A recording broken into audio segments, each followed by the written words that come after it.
вақте як футболбози ҷавон мегӯяд ки Неймарро идоли худ мешуморад, бисёриҳо онро ҳамчун ишора ба бузургӣ мегиранд, вале бо Ламин Ямал ин дигар хел аст. муҳаббати ӯ танҳо гуфтан нест, инро дар бозиҳояш равшан дидан мумкин аст. бозии Ямал мисли эҳёи рӯҳи Неймар барои насли нав аст. фарогирӣ, боварӣ, шеваи хос ҳамааш ҳаст. ин Неймари версияи нав мебошад. аз дриблинги зебо то ҷашнгирӣ пас аз гол Ямал мероси Неймарро ба дӯш гирифтааст ва шояд ҳатто онро боз ҳам болотар барад. имрӯз мо ба лаҳзаҳои муҳим назар мекунем ки нишон медиҳад Ламин Ямал вориси ҳақиқии Неймар аст. финали Лигаи Чемпионҳо вақте он расидааст ки мо қаҳрамони Аврупоро муайян кунем. Интери Милан ва ПСЖ барои соҳиб шудани ин ҷоми бузург дар финал ба ҳам рӯбарӯ мешаванд. вазъи кунунии дастаҳоро дида ман қаҳрамонии ПСЖро пешгӯӣ мекунам. шумо чӣ фикр доред? пешгӯии худро бо 1-1 анҷом дода бо истифода аз калимаи сеҳрноки тачфут то 8000 сомонӣ соҳиби тӯҳфа гардед. маълумотҳои лозима дар комментария. ба ҳама муваффақият.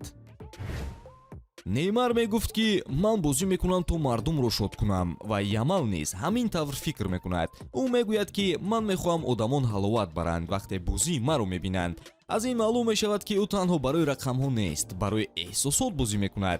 чӣ як нугмен бошад, чӣ табассум, ӯ футболро ҳамчун санъат мебинад. дар мавсими 2024-2025 Ямал баъди гол ба трибунаҳо гӯшашро нишон медод. мисли Неймар дар Эл Классико ва бозии Лигаи Чемпионҳо бо Дортмунд ӯ ин ишораро такрор кард. гӯё мегуфт ки мешунаваматон, вале парвое надорам. ин шеваи Неймар буд ва ҳоло Ямал инро низ истифода мебарад. Ямал танҳо 17 сола аст, аммо боварӣ ва шеваи бозии ӯ мисли ситора мебошад. ӯ ба бозӣ бетарс меравад. дриблинг, нугмент, ҳаракатҳои хатарнок ҳамааш дар сатҳи Неймар аст ва рақамҳо низ гувоҳ ҳастанд. дар 7 бозии Эл Классико 3 гол ва 2 паси головар. ӯ на танҳо бозӣ мекунад, балки намоиш нишон медиҳад. дар финали Суперкубок баъди голи зебо Ямал ҷашне кард ки Неймар дар рӯзҳои аввалини худ дар Сантос мекард. дастон бар ӯ, табассум, ишора ба кӯдаки дарунӣ.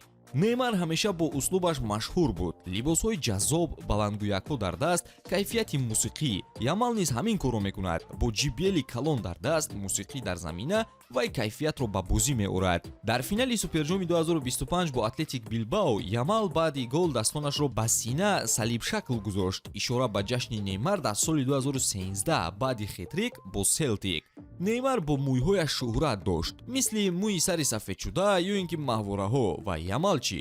пеш аз бозиҳои калон мӯи сари худро сафед мекунад. дар финали Копа дел Рей бо Реал мӯи сафедкардашуда ва голи аҷиб. Неймар услуб офарид, Ямал амал кард. дар Евро 2024 пас аз голи Нико Уильямс Ямал бо ӯ рақсид. интернет аз ин чиз таркид. Неймар бошад видеоҷавоб дод ки бачаи хело бразилӣ аз орзу то шинохтани идоли худ. пас аз пирӯзӣ дар Евро 2024 Ямал либоси рақами 11 Сантосро пӯшид. либоси Неймар суратро дар Инстаграм гузошт. Неймар бошад посух дод. Сантос FC низ Ламинро ҳазломез даъват кард. Ямал аз тарафи рост бозӣ мекунад, мисли Неймар аз чап. ӯ тӯбро мегирад ва хатари фаврӣ эҷод мекунад. шеваи ҳаракат, қабули қарор, бозӣ дар фазои танг ҳамааш Неймарӣ, вале дар услуби худ. бозии ӯ як эҷод аст.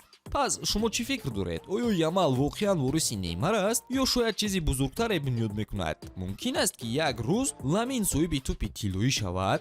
андешаатонро дар комментария нависед, лайк монед ва барои ҳикояҳои дигари футболӣ обуна шавед.